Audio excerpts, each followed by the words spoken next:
Hello friends, ఈరోజు ఈ వీడియోలో AP state and all India quota counsellings లో పార్టిసిపేట్ చేసే స్టూడెంట్స్ ఆల్రెడీ రౌండ్ 2 వరకు కౌన్సిలింగ్ కంప్లీట్ చేసుకున్నారు. ఇప్పుడు all India quota round 3 start అవబోతూ ఉంది. అలాగే all India quota round 3 results announce చేసిన తర్వాత AP state convener quota round 3 start అవుతుంది. ఆ తర్వాత AP state management quota round 3 start అయింది. అయితే మనకి AP state convener quota and management quota prospectus లో ఫేజ్ 3 కౌన్సిలింగ్ కి సంబంధించినటువంటి గైడ్ లైన్స్ రూల్స్ మనకి ఇవ్వటం జరిగింది. ఇక్కడ మీరు గమనించినట్లయితే క్యూ పాయింట్ లో ఎంసీసీ రూల్స్ ప్రకారంగా ఇక్కడ క్యూ పాయింట్ లో ఆల్ ఇండియా కోటా రౌండ్ 3 లో పార్టిసిపేట్ చేసిన స్టూడెంట్స్ సీట్ అలాట్మెంట్ వచ్చి కాలేజెస్ లో జాయిన్ అయితే, అంటే కేవలము రౌండ్ 3నే కాదండి, రౌండ్ 3 వరకు ఏ రౌండ్ లోనైనా సరే మీరు కాలేజెస్ లో జాయిన్ అయి ఉంటే ఆ స్టూడెంట్స్ నెక్స్ట్ రౌండ్స్ లో అప్గ్రేడేషన్ కి పార్టిసిపేట్ చేసే అవకాశము ఉండదు. దానితో పాటుగా రిజిగ్నేషన్ తీసుకునే అవకాశం కూడా ఉండదు. అంటే ఫ్రీ ఎగ్జిట్ ఆప్షన్ అనేది all India quota round 3 joining complete అయిపోయిన తర్వాత ఉండదు అని చెప్తున్నారు. ఒకసారి all India quota round 3 complete అయ్యే లోపుగానే మీరు కాలేజెస్ లో జాయిన్ అయితే మాత్రం మీరు ఆ తర్వాత బయటికి రాలేరు. అలాగే నెక్స్ట్ ఫర్దర్ రౌండ్స్ లో అంటే ఆల్ ఇండియా కోటా రౌండ్ 4 అవ్వచ్చు, AP state convener quota round 3 and management quota round 3, అలాగే తెలంగాణ స్టేట్ వాళ్ళు కూడా ఈ వీడియో చూస్తూ ఉంటే వాళ్ళైనా సరే మీరు ఫర్దర్ రౌండ్స్ లో పార్టిసిపేట్ చేయలేరు. అలాగే దీనికి కంటిన్యూషన్ గా ఒక పాయింట్ ఇచ్చారు. ఈ పాయింట్ మీద చాలా మంది స్టూడెంట్స్ కూడా కంగారు పడుతూ ఉన్నారు. ఇక్కడ వీళ్ళు చెప్తున్న విషయం ఏంటంటే all India quota, deemed quota and central quota, అంటే ఈ 3 కేటగిరీస్ లో మీరు ఆల్ ఇండియా కోటా కౌన్సిలింగ్ ద్వారా సీట్ అలాట్మెంట్ గాని పొందితే మీరు phase 3 or subsequent counsellings of state quota counselling లో పార్టిసిపేట్ చెయ్యలేరు అని ఇక్కడ రూల్ ఇవ్వటం జరిగింది.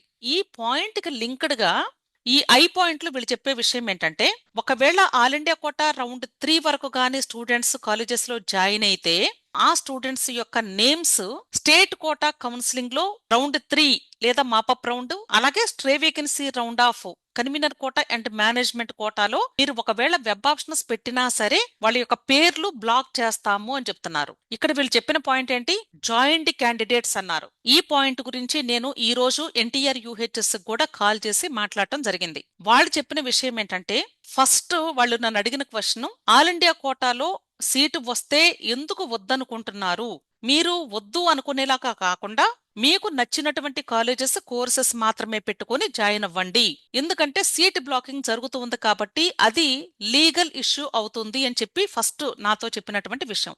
సెకండ్ పాయింట్ ఏం చెప్పారంటే ఆల్ ఇండియా కోటా రౌండ్ 3 లో గాని సీటు వచ్చి జాయిన్ అయితే మీరు బయటికి రాలేరు, ఎందుకంటే ఫ్రీ ఎగ్జిట్ ఉండదు కాబట్టి AP state convener quota round 3 and management quota round 3 ఏ రౌండ్స్ లో కూడా మీరు పార్టిసిపేట్ చెయ్యలేరు అని చెప్పారు. ఇదే పాయింట్ ని నేను ఇంతకు ముందు వీడియోలో చెప్పాను, ఈ రోజు కూడా మీకు క్లారిటీ ఇవ్వబోతూ ఉన్నాను.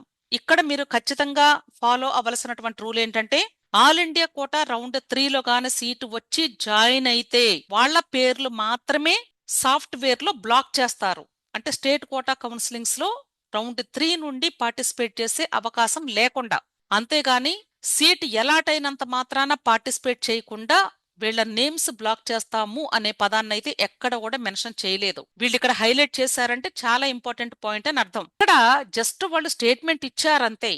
All India quota round 3 information bulletin లో రౌండ్ 3 కి సంబంధించినటువంటి ఈ పాయింట్స్ ని ఓపెన్ చేసి కూడా చెక్ చేశాను. ఇక్కడ బి పాయింట్ లో వీళ్ళు చెప్తున్న విషయం ఏంటంటే ఒకవేళ స్టూడెంట్ కి సీట్ వచ్చి గాని వాళ్ళు రౌండ్ 3 సీట్ లో జాయిన్ అవ్వకపోతే వాళ్ళు ఈ కౌన్సిలింగ్ నుండి ఎగ్జిట్ అవ్వచ్చు విత్ సెక్యూరిటీ డిపాజిట్ ఫోర్ఫిట్ చేసుకుంటూ. అలాగే ఆల్ ఇండియా కోటా కౌన్సిలింగ్ అంటే ఎంసీసీ వాళ్ళు కండక్ట్ చేసే నెక్స్ట్ ఫర్దర్ రౌండ్స్ లో మీరు పార్టిసిపేట్ చేయకుండా మీ యొక్క నేమ్స్ ని ఎలిమినేట్ చేస్తాము అని చెప్తున్నారు. ఇక్కడ ఇంకొక పాయింట్ కూడా చెప్పారు నోట్ అనిచ్చి.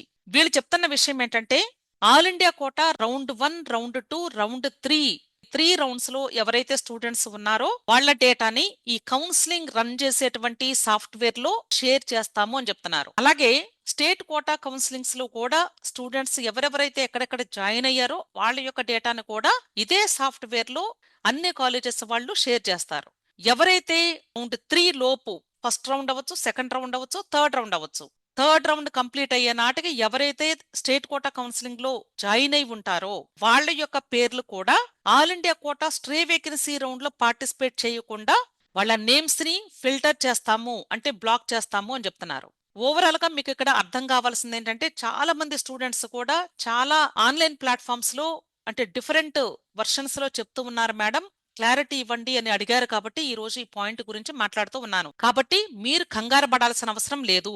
ఇక్కడ మేజర్ గా మీరు తెలుసుకోవాల్సింది ఆల్ ఇండియా కోటా రౌండ్ 3లో సీట్ అలాట్మెంట్ వచ్చి వదులుకుంటే కేవలము సెక్యూరిటీ డిపాజిట్ అమౌంట్ మాత్రమే మీకు లూజ్ అవుతుంది.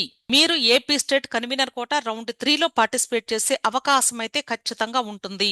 అలాగే AP state convener quota round 3లో గాని సీటు వస్తే మాత్రం మీరు జాయిన్ అయినా కాకపోయినా management quota AP state round 3కి మాత్రం పార్టిసిపేట్ చేయలేరు. అర్థమైంది కదా? At the same time all India quota round 4కి కూడా పార్టిసిపేట్ చేయలేరు. ఎందుకంటే రౌండ్ 3లో సీట్ ఎలాట్ అయ్యింది కాబట్టి. ఇంకా ఏదైనా డౌట్ ఉంది అనుకుంటే ఇక్కడిచ్చినటువంటి mobile number NTR UHS regulations కు సంబంధించినటువంటి డౌట్స్ ని అడగటానికి ఇచ్చినటువంటి హెల్ప్ లైన్ నెంబర్. ఈ నంబర్ కి మీరు ఒకసారి కాల్ చేయండి. మీరు కూడా క్లారిటీ తీసుకోండి. కానీ వాళ్ళు క్వశ్చన్ చేస్తున్న విషయం ఏంటంటే మీరు అసలు సీటు వస్తే జాయిన్ అవ్వకూడదు అనుకునే కంటే కూడా మీరు సీటు వస్తే జాయిన్ అవుతాను అనుకునేటువంటి కోర్సెస్ కాలేజెస్ వరకు పెట్టుకోండి అని సలహా ఇస్తూ ఉన్నారు. అది కూడా ఒక మంచి సలహానే. ఎందుకంటే సీట్ బ్లాకింగ్ జరగకుండా వేరే స్టూడెంట్స్ కైనా సీట్స్ అలాట్ అవుతాయి కాబట్టి వాళ్ళకి బెనిఫిట్ అవుతుంది కాబట్టి అది ఒక అడ్వైజ్ మాత్రమే. అంతేగాని అంత మాత్రాన మీకు ఒకవేళ ఆల్ ఇండియా కోటాలో సీటు వచ్చిన తర్వాత మీకు అది నచ్చకపోతే బలవంతంగా జాయిన్ అవ్వాల్సిన అవసరం అయితే లేదు అని మాత్రం నాకు అర్థమైనంత వరకు మీకు క్లారిటీ ఇస్తూ ఉన్నాను. కానీ మీరు కూడా క్లారిఫై చేసుకోండి, అంతవరకే నేను చెప్పగలను. ఇంకా ఏదైనా డౌట్స్ ఉంటే యూనివర్సిటీకి కాల్ చేయండి. వాళ్ళు ఏ విషయం చెప్తే దానితో మీరు ప్రొసీడ్ అవ్వండి. మీరు ఎలిజిబుల్ కాదు అని స్టేట్మెంట్ లాగా చెప్తే తప్ప మీరు ఆ రూల్ ని ఫాలో అవ్వాల్సిన అవసరం అయితే లేదు అని నేను భావిస్తూ ఉన్నాను. ఎందుకంటే వీళ్లే ఇక్కడ మనకి ఈ ఐ పాయింట్ లో కూడా మెన్షన్ చేశారు కాబట్టి ఆల్రెడీ. అర్థమైంది కదా? సో దయచేసి ఈ రూల్స్ అన్ని కూడా గుర్తుంచుకోండి. ఇంకా ఏదైనా డౌట్స్ ఉంటే టెలిగ్రామ్ గ్రూప్ లో జాయిన్ అయితే ఇన్స్టెంట్ గా మీ యొక్క డౌట్స్ ని రెక్టిఫై చేసే అవకాశం లభిస్తుంది. విష్ ఆల్ ది బెస్ట్ అండి. వీడియో నచ్చితే లైక్ చేయండి, మీ ఫ్రెండ్స్ కూడా షేర్ చేయండి. అలాగే నా ఛానల్ తప్పకుండా సబ్స్క్రైబ్ చేసుకోండి. Thank you.